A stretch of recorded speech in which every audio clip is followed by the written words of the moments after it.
lebih menyesuaikan kondisi ya, sesuai dengan kebutuhan konsumen, sesuai juga dengan harga. Mungkin bisa diturunkan harganya Betul, betul, dengan pilihan spesifik produk yang seperti apa. Tentunya lagi-lagi yang dibutuhkan oleh konsumen. Baik Pak betul. Prof. Ferry, coba Ya. jelaskan lagi dampaknya. Tadi Anda sempat menyinggung soal masalah sosiologis ya. Kita tadi juga sudah bahas mengenai kondisi psikologis konsumen saat ini yang tetap harus belanja dengan jumlah mungkin harganya yang sedikit menurun dengan fenomena lipstick effect tadi. Dampaknya akan seperti apa ke depannya jika memang hal ini terus terjadi? Ini udah jelas dampak ekonominya seandainya dolar ini tidak terbendung ya Mbak ya, akibat masalah-masalah fundamental dan masalah ketidakpercayaan investor asing kepada negara kita, ya itu bisa menimbulkan efek yang saya sebut feedback loop ya. Dolar semakin tinggi, daya beli masyarakat semakin rendah, pertumbuhan ekonomi semakin rendah, sehingga membuat dolar lagi semakin tinggi dan seterusnya. Ini bolak-balik ya di dampaknya. Saya sebut feedback loop tadi ya. Nah, akibat feedback loop tadi, yang saya khawatirkan adalah keresahan sosial bisa berubah menjadi kerusuhan sosial. Ini yang saya ngeri ya, karena saya lihat juga ini ada banyak similarity dengan tahun 98, yaitu banyaknya orang ibu-ibu bahkan ya lari ke money changer untuk menukarkan rupiahnya ke dalam dolar. Karena mereka benar-benar secara psikologis memang sudah tidak percaya lagi Ya. terhadap rupiah. Sebab apa? Sebab rupiah ini yang dikatakan bersifat sentimen sementara, ternyata itu tidak terjadi terus-terusan, bahkan mengalami akselerasi setelah harga minyak naik dan setelah kita ketahui bahwa APBN atau fiscal condition kita itu tidak cukup kuat bahkan real. Prof. Ferry, Anda sempat menyatakan pelemahan nilai tukar rupiah bukan hanya disebabkan oleh faktor global saja ya, justru ada faktor domestik yang kuat. Bisa dijelaskan, Prof? Ya, kita lihat bagaimana ya, ini bahkan boleh dibilang 75% itu pelemahan rupiah disebabkan oleh faktor domestik, Mbak. Nah, kita lihat aja pada waktu tahun 2025 kemarin pertumbuhan ekonomi kita diumumkan sebesar 5,11%, rating agency seperti Moody's dan Fitch itu malah mendowngrade outlook kita dari stabil menjadi negatif ya. Ini artinya kan ada masalah dengan fundamental ekonomi kita ya. Nah, selebihnya juga kita lihat lagi nih sekarang ya, bagaimana kelangkaan misalnya LPG udah mulai langka, beberapa sembako juga udah tinggi harganya gitu kan ya. Dan ini kita tidak lihat, saya sebagai ekonom tidak lihat ada suatu feedback, ada suatu respon dari pemerintah untuk menguatkan rupiah gitu loh ya. Ya, instrumen yang digunakan adalah instrumen moneter, padahal bukan itu instrumennya. BI telah menaikkan suku bunganya 50 basis point, tapi toh nggak diladenin oleh market, orang tetap memburu dolar ya. Sebab boroknya daripada fundamental ekonomi kita, saya katakan tadi 75% adalah fundamental ekonomi kita, adalah kedodorannya APBN kita. Akibat apa? Akibat mencoba mendongkrak pertumbuhan ekonomi di kuartal pertama sebesar 21,81% tumbuhan pengeluaran pemerintah untuk mendongkrak pertumbuhan ekonomi kita ke 5,61%. Nah, yang menjadi pertanyaan, apakah angka setinggi itu sustainable di kuartal-kuartal selanjutnya? Jadi kalau kembali lagi ke masalah fundamental kita lihat juga bagaimana pada saat currency lain menguat, kita tuh tetap melemah gitu loh ya. Iya. Sekarang kita lihat aja Singapura dolar itu udah 14.000 loh Mbak terhadap Iya. kita. Itu dahsyat sekali. Artinya memang jangan menyalahkan global condition, salahkanlah dirimu sendiri karena itu akibat kebijakan-kebijakan pemerintah yang sama sekali tidak peduli dengan APBN. Prof. Ferry, perbaikan bukan hanya dari instrumen moneter seperti yang Anda katakan tadi ya. Lalu langkah seperti apa sih yang harus diperbaiki agar fundamental ekonomi kita bisa lebih baik lagi ke depannya? Nah, pertama-tama udah jelas yang kita butuhkan adalah kepercayaan asing terhadap kekuatan fiskal kita. Oleh karena itu, batalkanlah atau moratoriumkanlah dulu pengeluaran-pengeluaran yang tinggi di dalam pos APBN seperti MBG misalnya. Itu kan sangat dahsyat sekali Mbak, 335 triliun dicanangkan ya. Itu paling tinggi di dalam pos pengeluaran APBN. Yang kedua, alutsista. Alutsista itu juga sangat tinggi sekali dan tidak menciptakan lapangan kerja kalau kita belanja alutsista. Apalagi kalau kita harus beli dari negara lain, itu kan menjadi trade deficit kita. Nah, ini pemerintah harus sadar hal yang sederhana itu gitu loh ya. Ya. Itu satu. Yang kedua, kalau itu dilakukan pun karena kepercayaan investor asing tidak lagi tinggi kepada negara kita, yang seolah-olah negara kita ini anti asing gitu loh ya, bahkan anti bisnis ya kita lihatnya. Jadi dengan mendirikan kayak PT DSI itu kan kesannya anti bisnis, semua mau di BUMN kan gitu loh. Jadi menurut saya necessary condition yaitu necessary ya, spending yang tinggi sekali seperti MBG dan alutsista itu depending dulu aja, itu necessary tapi tidak sufficient. Oke, Prof. Ferry, tadi kan Anda menjelaskan kondisi dan juga arah ekonomi ke depan agar fundamentalnya bisa berubah menjadi lebih baik lagi. Nah, bagaimana secara keseharian Prof. Ferry ya, kondisi ekonomi saat ini dampaknya terhadap masyarakat, seperti apa kita harus menyikapi di tengah kondisi ekonomi yang sedang tidak baik-baik saja? Ini kita menyikapinya ya kita sebagai warga negara ya dengan rawannya kondisi sosial kita akibat turunnya daya beli masyarakat, ya kita sebagai individu harus hati-hati aja ya, misalnya jangan main handphone lagi jalan lah ntar dijambret gitu kan ya. Yang jelas di sini yang paling berperan adalah polisi Mbak ya untuk masalah keamanan gitu loh ya, dan mereka harus lebih alert lagi ya karena kerawanan sosial ini bisa menjadi kerusuhan suatu saat kalau memang dolar tidak terbendung lagi gitu. Dan saya sama sekali tidak melihat bahwa dolar bisa terbendung dengan kebijakan-kebijakan pemerintah yang sekarang ini gitu loh ya. Nah itu dari point of view saya sih.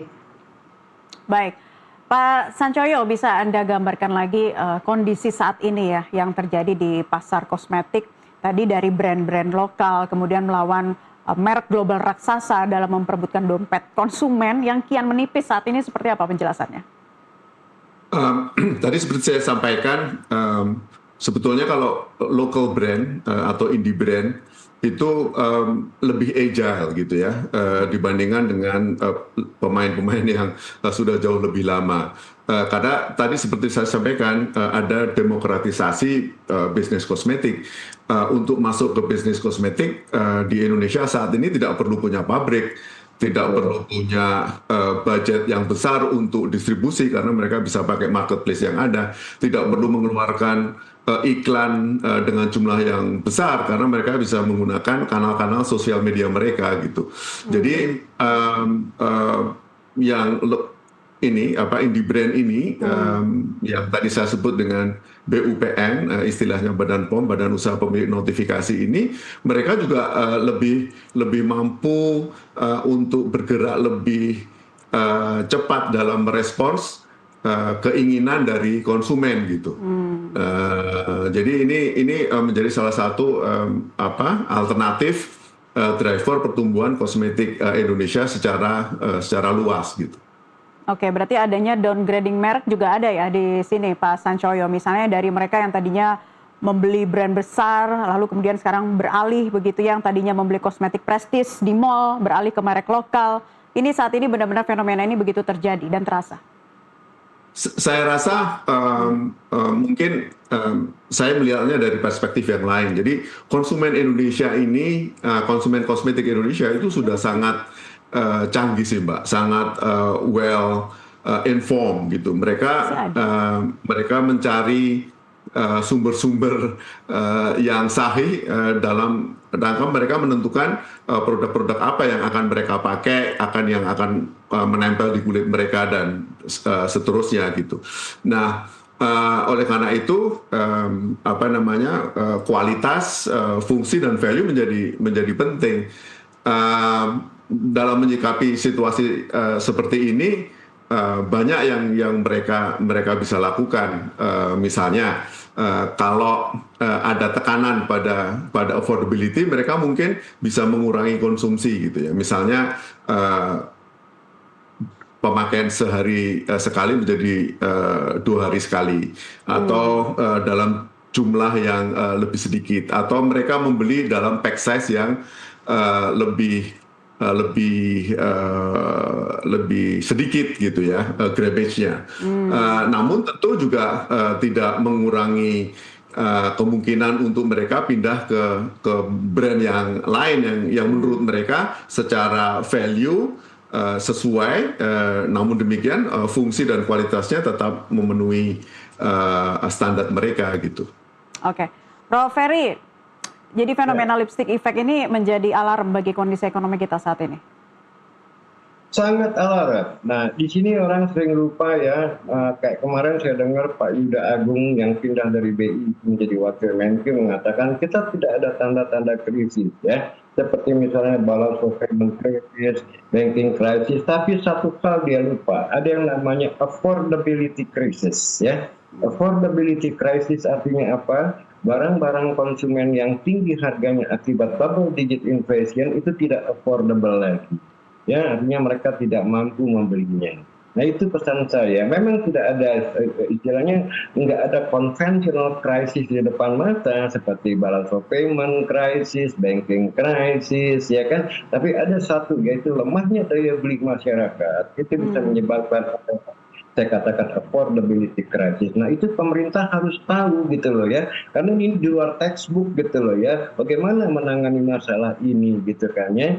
Sebab kalau sampai konsumen itu kan terbesar porsinya dalam PDB kita yaitu 54% ya. Kalau sampai itu tergerus habis ya, jangankan 6% pertumbuhan ekonomi, bisa 0% aja sudah bagus. Kita lihat lagi PMI kita ya, dari atas 50 sudah turun ke 49, sekian. Artinya kan ini terjadi kontraksi di dalam manufacturing ya. Itu pesan saya sih ya, pemerintah harus punya kiat-kiat menangani ini. Ya, selain pemerintah juga masyarakat bagaimana bisa beradaptasi dengan kondisi saat ini. Tadi juga ada gambar yang kita tampilkan, malnya sudah sepi, daya beli menurun, seperti apa ya Prof. Ferry, kita harus menyikapi jangan terlalu impulsif di tengah kondisi ketidakpastian saat ini. Ya, kalau untuk pemerintah sih saya katakan lagi ya, untuk bisa membuat rupiah tidak terlalu terpuruk, perkuatlah fiskal kita dengan menunda pengeluaran MBG atau alutsista yang begitu tinggi, sehingga pemerintah berhasil menekan dolar ya kan, tidak terus menekan rupiah, dan akibatnya tidak terlalu tinggi imported inflation-nya. Jadi itu masih bisa mempertahankan sedikit daya beli masyarakat ya, sehingga yang saya katakan affordability crisis itu kalaupun terjadi tidak panjang dan tidak parah ya. Untuk masyarakatnya Prof? Untuk masyarakatnya ya hati-hatilah, karena ini baru mulai ya. Mungkin Mei ini kita baru pertama kali melihat kalau memang jujur BPS-nya ya, double digit inflation ini pasti, karena harga minyak yang 2 kali lipat lebih tinggi sebelum perang Irak, dan harga dolar yang terus atau kurs dolar yang terus meningkat gitu kan. Nah, untuk masyarakat ya istilahnya gini, tidak perlu mengeluarkan pengeluaran yang memang tidak terlalu urgent ya. Kalau toh tadi ada switch barang-barang ya, seperti tadi Pak Sancoyo juga bilang ya kan, ya lipstick effect tadi ya, pastilah menurut saya tanpa disuruh juga mereka akan melakukannya gitu loh ya. Tapi untuk outlook ke depan setidak-tidaknya tahun ini, bahkan saya lebih panjang lagi ya, tidak ada kesempatan kita untuk memperbaiki kondisi ekonomi kita kalau tidak ada political will dari pemerintah. Oke, Pak Sancoyo, rekomendasi Anda dari Perkosmi agar industri kosmetik nasional bisa tetap kompetitif saat ini? Saya rasa tentu dukungan dari seluruh pemangku kepentingan kosmetik terus kita harapkan, terutama dari regulator dan pemerintah, peraturan-peraturan yang dikeluarkan tentu harus implementable sehingga bisa mendorong daya saing kita gitu. Jangan lupa bahwa kosmetik ini bulan Oktober tahun ini juga akan memasuki babak baru, sertifikasi halal juga akan menjadi kewajiban. Nah, itu juga tentu menjadi satu tambahan PR bagi kami juga. Nah, ini mudah-mudahan juga seluruh perangkat peraturannya juga akan implementable dan bisa mendorong daya saing kosmetik nasional, karena potensi ekspor juga bisa kita terus dorong gitu. Baik. Terima kasih untuk perspektifnya, para narasumber sudah bergabung di kesempatan Dialog NTV Prime sore hari ini. Prof. Ferry Latuhinin, ekonom senior, dan Sancoyo Antarikso, Ketua Umum Persatuan Perusahaan Kosmetik Indonesia. Selamat beraktivitas kembali. Pergi ke kota membeli selendang, warnanya cerah menarik hati. Tak perlu lagi belanja mewah, cukup hiburan murah. Yang penting senangkan diri. NTV Prime akan kembali sesaat lagi.